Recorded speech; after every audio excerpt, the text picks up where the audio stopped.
Good morning and welcome to Our Issues Milwaukee. I'm your host, Andrea Williams. Our focus this morning is on the Milwaukee Public Museum. It's one of the premier natural history and science facilities located in downtown Milwaukee. It opened to the public in 1884, has 3 floors of exhibits, and the first dome theater in Wisconsin.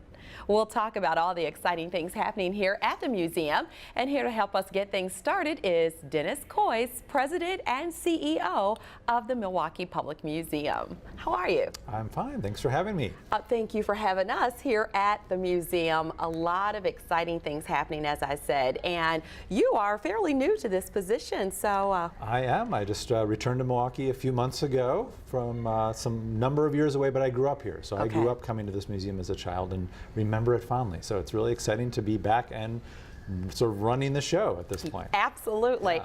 Now, what role does the Milwaukee Public Museum play in the city in the terms of visitors to the region and also the people who live here and business retention? Sure. Well, that's a big question, and I think all of those things are important. And the museum receives, our average attendance is about 600,000 visitors a year, which in a city of 1.6 million is a lot of visitors. It actually makes it the 6th most visited natural history museum per capita in the United States. That's awesome. It is a big driver of tourism.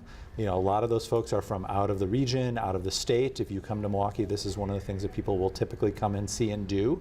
It obviously drives economic development in the sense that both hotel stays and meals and tourism, but also I think having a first-class city means you've got to have first-class cultural institutions, and the Public Museum is a big part of that. So employers attracting talent, retaining talent, having a healthy city, you have to have a healthy cultural sector, and we think that's an important part of what we do too. I agree with that. And one thing about it, there are a lot of outstanding exhibits here, but you have heard along the way that the exhibits never change. So I hear that a lot. So you definitely have a plan in place to deal with that challenge. We do. Well, I think what's really interesting about a museum like this is that the exhibits are both kind of our biggest liability in a way because they haven't changed, but they're also one of our biggest assets. This museum was the museum that invented the diorama, the kinds of displays you see with animals and nature in a lifelike setting. That was invented here in 1890. The first one in the world was in Milwaukee, which is something people don't know, and that's why museums around the world have dioramas. So they're historic in their own right, but ultimately museums are about current knowledge and sort of connecting people to ideas. And so I think you'll see the museum really think about how to use technology, how to reframe exhibits, how to do things a little differently to bring those exhibits up into the contemporary dialogue of what we are as a city, what our natural world is about, and where we're going. And you have those exhibits that are going to be here, like you said, they kind of set the tone for what the Milwaukee Public Museum is all about. But you do have an exciting new exhibit that's coming in the spring of 2015 that I know the people at home would want to know about. It is very exciting. We are opening our first new permanent exhibition in quite a while. It's called Crossroads of Civilization, and it tracks how culture developed in the Mediterranean, through Italy, through Egypt, through the countries and areas that surround the Mediterranean. It's going to integrate a lot of technology, so a lot of touch screens, and you'll be able to sort of slice your way through a mummy and see what is inside the mummies, as well as a lot of objects from the collection. And so I think it'll really be an exciting and interesting exhibit and a new step for the museum. Yeah, and that's a great way for people who want to kind of explore their cultural backgrounds to kind of bring the family along and learn more. Absolutely. I think that's one of the great things about the museum. The museum reflects the city that we are, and ultimately museums are about the public. And so if we want to be of import to the city and we want our visitors to really connect with us, we need to make sure that we're talking about the city that was, the Milwaukee that was, and our natural world. We want to talk about the city and natural world that we are now. And I think museums are a place you can think about where the natural world and where cities are going in the future. And I think that's something, those connecting the dots of past, present, future is something you'll see this museum do more and more as things move forward. Yeah, and talking about the history of the city of Milwaukee, I believe is how it's pronounced with the Native American term. And just right behind us, you have this whole exhibit that deals with the rich history of Native Americans right here in the state of Wisconsin. Absolutely, and in fact the collection, all museums sort of run off their collections, and this museum has 4.5 million objects in its collection. One of the things I think people know, it has probably, depending on how you want to count, the second or third most important collection of Native American art and artifacts in the country. It has one of the most important collections of arms, sort of rifles and historic items. It has an important collection of early technology and typewriters, which is a Milwaukee keyboard.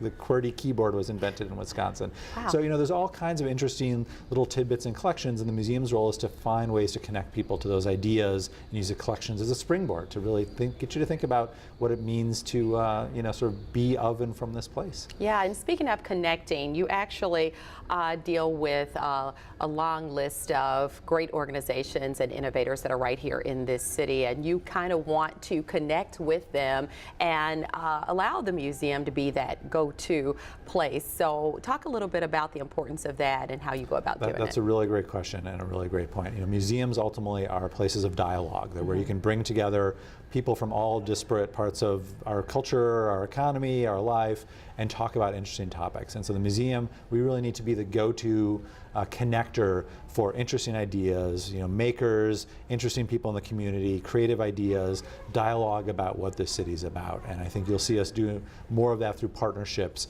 whether it's with the Water Council, whether it's through university partnerships, many of which we already have, through partnering with community organizations, community leaders, to talk about what's going on in the city and where our culture is going and where science is going. And that's an interesting way, I think, for museums to tell those stories is we don't sort of, speak for everyone. We're a place that everyone can have a chance to connect and talk for themselves. Yeah, and being one of the largest educational resources in our state, it's important that the experience be available to everyone, especially those who are in underserved communities. Absolutely. So you have made it possible where everyone, no matter what their background, they have the opportunity to walk through the museum and take in all of the rich history and the educational components that are here. Absolutely the case, and I think if you take a look at our website, you see that there are free days each month for county residents. There's discounted admission for county residents. There are programs that bring people in through various connections.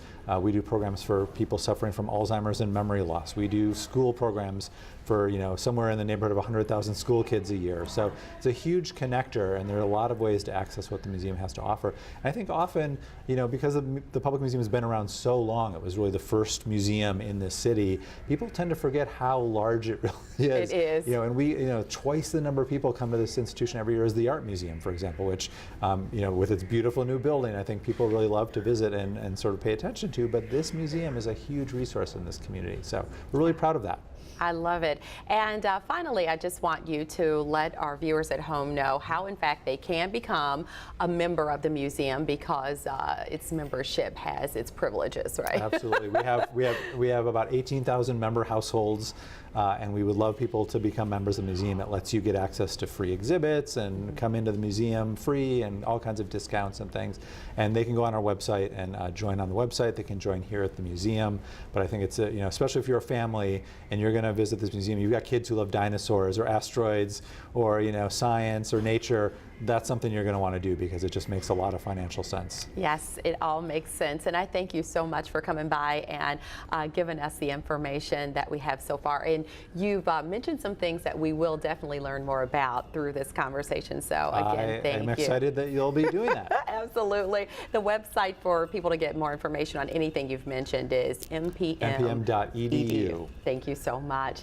Dennis Coyce is the president and CEO of the Milwaukee Public Museum. The museum features 150,000 feet of exhibition space, and they have a new cutting-edge exhibit that we'll learn more about right after we take a quick look at some of the permanent exhibits here at the Milwaukee Public Museum.